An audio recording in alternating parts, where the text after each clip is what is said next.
நீதிமான்களுக்கு நிச்சயமா தேவன் பதில் கொடுப்பார். அல்லேலூயா.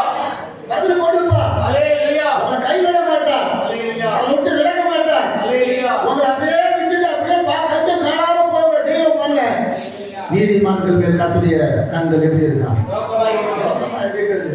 ஆகினால் தான் சொல்றாரு, அடுத்தது நீங்க வாசிக்கும் போது சொல்றாரு, நீங்கள் நன்மையை பின்பற்றுகிறவனால் உங்களுக்கு தீமை செய்கிறவன் யார்? தீமை செய்கிறவர்களோ கர்த்தருடைய முறை எப்படி இருக்கு? விரோதமாய் இருக்கு. ஆமென். அல்லேலூயா. உங்களுக்கு தீமை ஒருத்தர் செஞ்சா கர்த்தருடைய முகம் உங்களுக்கு யாரா இருக்கு? நீங்க நன்மையை பின்பற்றுகிறவர்களா இருந்தால் உங்களுக்கு தீமை செய்வன் யாரா இருக்கு? அப்போ நீங்க எதை பின்பற்றணும்? நன்மையை பின்பற்றணும். நன்மையை பின்பற்றணும். நீங்கள் நான் யாரு?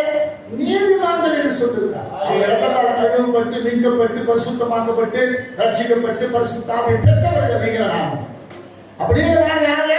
நீதிமான்கள். நீதிமான்களுக்கு தேவன் என்ன செய்கிறாரு? பதில் கொடுக்கிறவர்களா இருக்கிறார். நீதிமான்கள் கூப்பிடும் பொழுது அவங்க செவிகள் என்ன செய்கிறது? அந்த வேண்டுதல்களுக்கு நாணமாய் இருக்கிறது.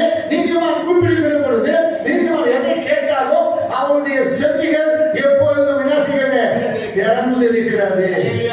அப்ப அப்படியேப்பட்ட தெய்வத்தை தான் நீங்களும் நான் ஆராதிக்கிறோம். ஆகினாலே நீங்களும் நானும் பிரியமானவர்களே எப்படிப்பட்டவர்களா இருக்க வேண்டும்? நீதிமான்களாய் நீதிமான்களாய் இருக்க வேண்டும். நீதிமான்களாய் இருக்க வேண்டும். நீதிமான்களாய் மாற வேண்டும். ஒவ்வொரு நாளும் நாம் யாரை மாற வேண்டும்?